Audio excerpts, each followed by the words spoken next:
Question से बुलाया है मासूम कुमार आया। तो आज हम लोग दोस्त फुल एचडी में एग्जाम में आया हुआ इंपॉर्टेंट क्वेश्चन का सॉल्यूशन करेंगे।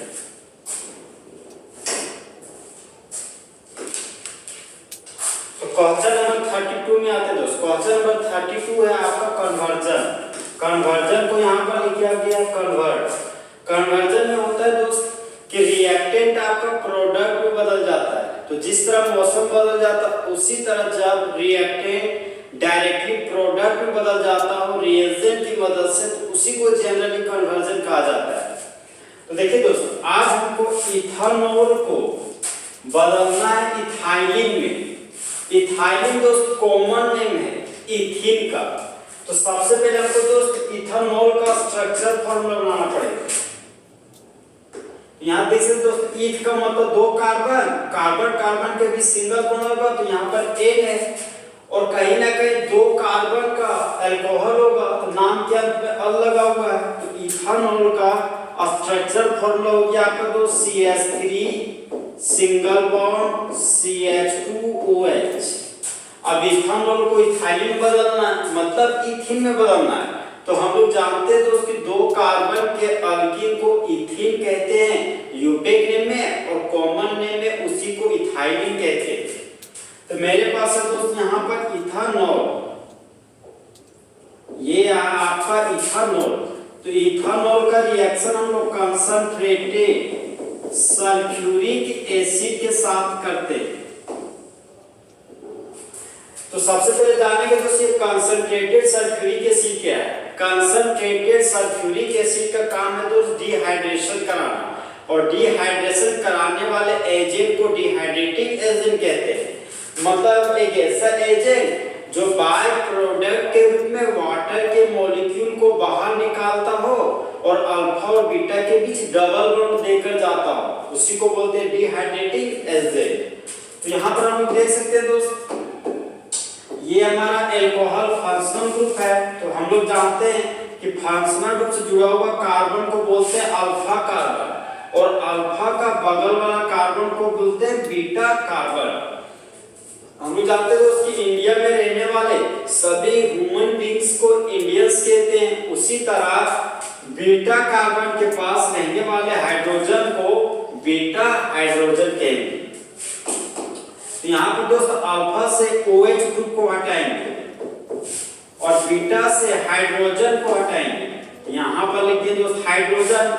हम लोग जानते हैं दोस्त जो पानी में टूटकर H+ देता है वह हमारा एसिड कहलाता है, और जो पानी में टूटकर OH में देता है तो वह हमारा बेस कहलाता है। तो जिस तरह बेबी को बेस पसंद है उसी तरह एसिड को बेस पसंद है। तो एसिड और बेस के रिएक्शन से दोस्त बाय प्रोडक्ट के रूप में वाटर बन गया। तो यहाँ पर लिख दिया हम वाटर। अल्फा से OH और बीटा से हाइड्रोजन हटाएंगे। तो बीटा से हाइड्रोजन हटाएंगे तो यहाँ पर मेरा बचा CH2 ग्रुप। सिंगल बॉन्ड था तो प्रोडक्ट साइड में सिंगल बॉन्ड लिख दिया। यहाँ पर सिर्फ CH2 ग्रुप बचा हुआ दोस्त, OH ग्रुप आपका हट चुका है। तो यहाँ पर लिख दिए हम CH2 ग्रुप। अब देख सकते दोस्त इस कार्बन के पास 4 बॉन्ड नहीं है, 2 और 1 3 बॉन्ड है। तो 4 बॉन्ड पूरा करने के लिए दोनों कार्बन के बीच हम लोग डबल बॉन्ड का यूज करेंगे। अब इस कंपाउंड का यूपेक नेम लिखते दोस्त, फंक्शनल ग्रुप से जुड़ा हुआ कार्बन सिमियर कार्बन। तो प्रिंसिपल चेन हो गया 2 कार्बन का, तो 2 कार्बन के लिए रूट वर्ड हो गया एक। तो यहाँ पर लिख दिए एक कार्बन और कार्बन के बीच सिंगल बॉन्ड है तो प्राइमरी सफिक्स के रूप में लिख दिए N, और अल्कोहल फंक्शनल ग्रुप के लिए सेकेंडरी सफिक्स के रूप में ओल लिखते हैं। तो यहाँ पर लिख दिए दोस्त ओल। तो 2 कार्बन के अल्कोहल को यूपेक नेम में इथेनॉल बोलते हैं। अब यहाँ पर देख सकते दोस्त 2 कार्बन के लिए रूट वर्ड हो गया हमारा ईथ, और डबल बॉन्ड के लिए कॉमन नेम में डबल बॉन्ड के लिए प्राइमरी सफिक्स में लिखते हैं ई। तो 2 कार्बन के अल्कीन को यूपेक नेम में इथिन बोलते हैं। इथिन का ही कॉमन नेम हमारा दोस्त इथाइलिन है। इथिन का आपका कॉमन नेम इथाइलिन है, और इथेनॉल का ही कॉमन नेम है दोस्त इथाइल अल्कोहल।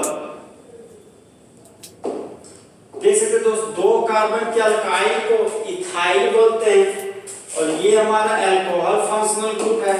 तो इथानॉल का कॉमन नेम भी हमारा इथाइल अल्कोहल होता है। तो यहाँ पर लिख दिए हम दोस्त इथाइल अल्कोहल।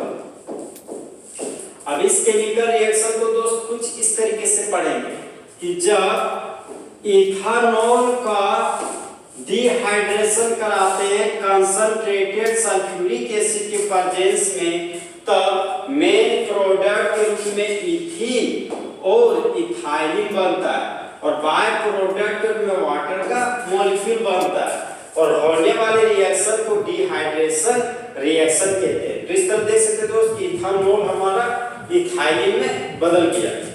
अब हम दोस्त नेक्स्ट एग्जाम में आया हुआ इंपॉर्टेंट